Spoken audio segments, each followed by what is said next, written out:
Austtın, Texas. A pregnant woman with a fatal diagnosis, fetus, asking her to allow an abortion to a court, and said that her lawyers were first case of their species in United States.Wade is year.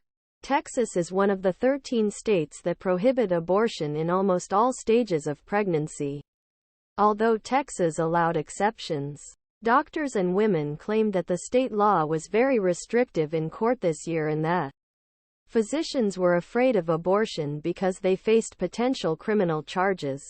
According to the lawsuit filed in Austtın, 31-year-old Kate Cox was told by 20 weeks of pregnant and doctors that her baby was born most or for a maximum of a week.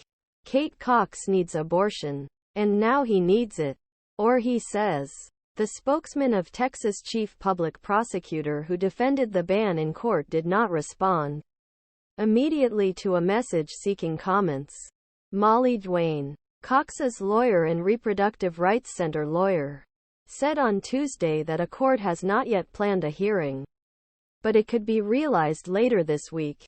The case was opened a week after he heard allegations about whether the pregnant Supreme Court of Texas was very restrictive for women with pregnancy complications. AP audio. A pregnant Texas woman with a fatal diagnosis of fetus wants a court to allow her abortion. AP reporter Ed Donahue reports. Cox, a mother of two, had caesarean section with her previous pregnancy. In August, she learned that she was pregnant for the third time, and after weeks, her baby is at high risk for a situation known as Trisomy 18, which is a very high probability of low or dead birth and low survival rates. Was told.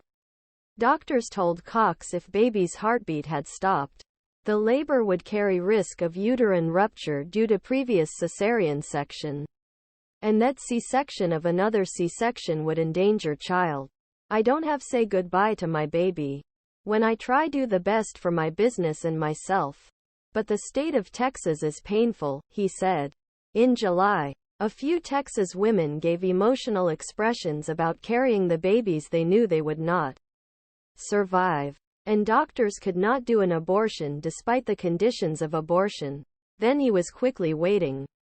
Duane said that after the hearing in Cox's Supreme Court of State, he reached the news stories last week.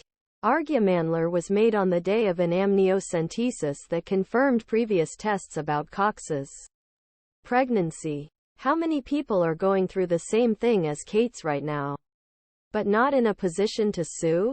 In an interview, I think this gives you an idea of the scale of the problem we are dealing with.